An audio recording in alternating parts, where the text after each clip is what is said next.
Hey, I'm Matt. This is Coda. We're 731 Woodworks. Today I'm going to show you how to build a DIY blanket ladder.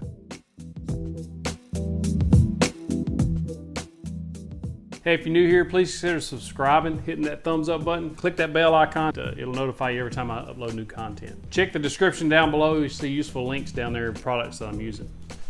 So for this project, all you're going to need is two 1x4s and some screws. I recommend getting a Kreg pocket hole jig if you want to hide those screw holes. An inexpensive way to go is a Kreg R3. You can get them for about $40 on Amazon. I'm going to drop a link below so you know where to pick that up at. That way you can hide those screws on the underside of the blanket ladder. I'm going to use the Kreg K5 jig. It's a lot easier to use, but this is what I started out with, and this works great too. It comes with everything you're going to need as far as drilling the holes. It comes with a drill bit, the stop, the drill bit stop so it won't go too deep. The depth gauge, show you how deep you're going to set it. Everything you need is in this package. All you'll need to do is just buy some 1.25" screws if you're using 1x4. Set my saw on 10 degrees. Now that's the angle that we're going to put on the bottom of the ladder as well as on the top. Marking the tops here, that 10-degree angle, I just made that jig so that I could do both of them.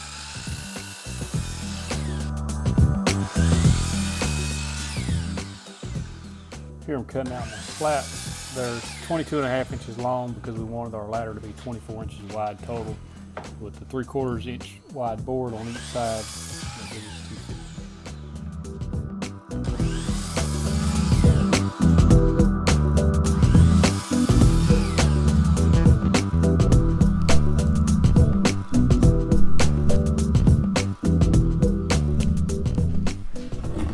We got our risers built as a 10-degree angle on the bottom. So when it's sitting on the floor, it'll be a 10-degree angle. And then on the top, I cut that 10-degree angle this way so that when it's on the floor, it leans against the wall and it has this much surface area to contact the wall. So you actually get a little more stability, and you don't have a sharp point sticking on your wall. You have this flat surface. And then I just cut a 45-degree angle on the front just to give it a little more detail. You don't have to do that. If you'd rather leave it square, you can do that. You don't even have to cut this angle on the back side. It just gives it a little more surface to lay against. So it makes, I think, just for a better look. What I did first was I just cut a test piece. This is just a drop. So I cut that 10-degree angle on the bottom, that 10-degree angle there. And how I did that was I cut the 10-degree angle on the saw like this, square with the fence, and then cut that 10-degree angle there. And using this test piece, you can lay it on each piece and mark it so that whenever cut both pieces, you have the exact same piece, because you had basically you created a jig with the drop piece so that you have the same distance from here to here, and then again from here to here, so they look the same and they're going to lay against the wall. Now it's time to sand all these pieces down, and then we'll put it together. Set the Kreg jig just for a 3/4 inch material.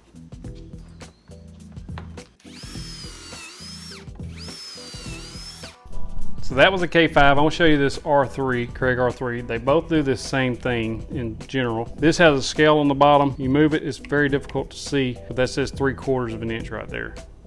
So that's the thickness of our material. So I'm going to move both down to 3/4 inch. And then on this end that hasn't been drilled, what you do is you just take your Kreg R3, and it has the two holes. So this is a Kreg face clamp. If you don't have a face clamp, you can just use any kind of quick clamp. It just needs to be snug, not too terribly tight. It's a little harder to hold because you have to hold pressure on everything. For an inexpensive way to get the job done, this works really, really good. I've used this a long time before I got the K5. So this end is from the R3, and that end's from the K5. No difference really in the pocket holes. Same general idea, same setup. After the holes are drilled and all the pieces are cut out, we use a 120 grit sandpaper on an orbital sander and sand everything.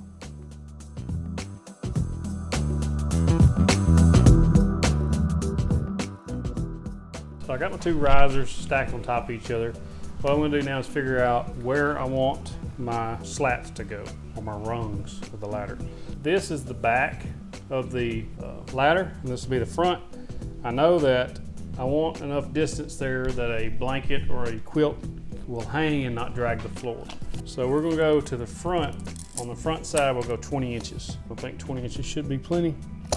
And then what I want to do on the very bottom one is line it right up with the edge, and then as I go up, I'm going to walk them back just a little bit so that it kind of stacks. It's not gonna be much because this board's not that wide. If you used 1x6s, then you could stack them back a little further. And so we're just gonna kind of guess at this angle and get something that we like the look of. You don't want it, I don't want it too steep of an angle, and I also don't want it too flat.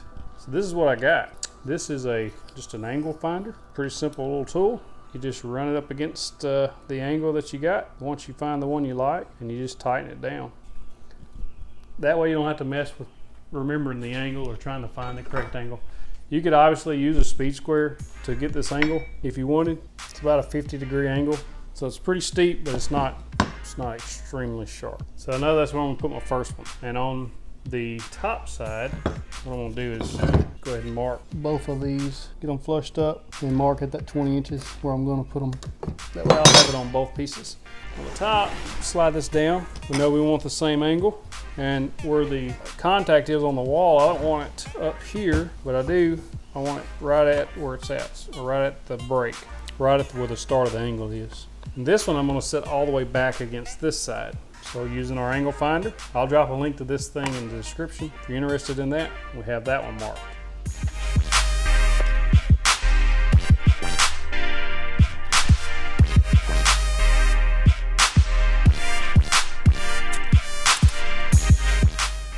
So what I've decided to do is start at the top and put right where the angle starts, where it connects to the wall. I move this one all the way to the back. It's actually flush with the back here, or it will be. Then I move that one forward just a little bit, about maybe a 1/4 inch. And this is 16 inches from the top of this rung to the top of this rung. And then 16 inches here, and then 16 inches to the last one. So I've got 16 inches, I got equal spacing. And then from the floor, from the long point of your angle, it's 17 inches up. We got 16-inch spacing, and then the last one has a little bit extra, so it doesn't drop down, doesn't drag on the floor.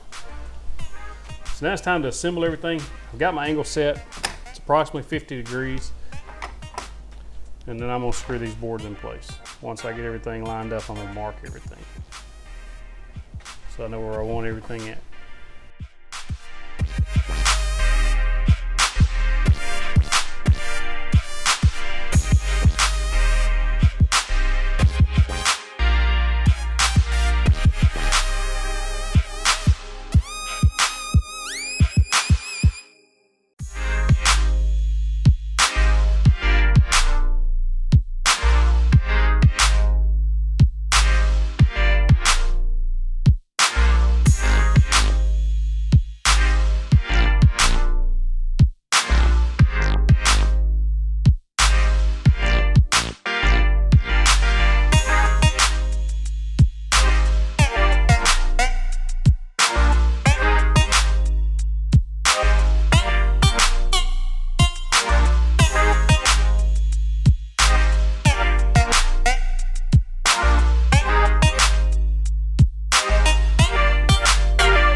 After everything's sanded and assembled, we're going to use gray paint to paint for a base color. And then we're going to paint over that with a biscuit white.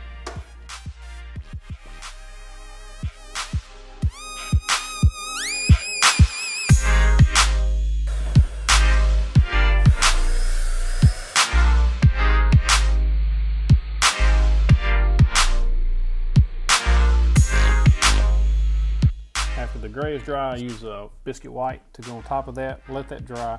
After it's dry, I use 120 grit sandpaper on the oil sander to distress.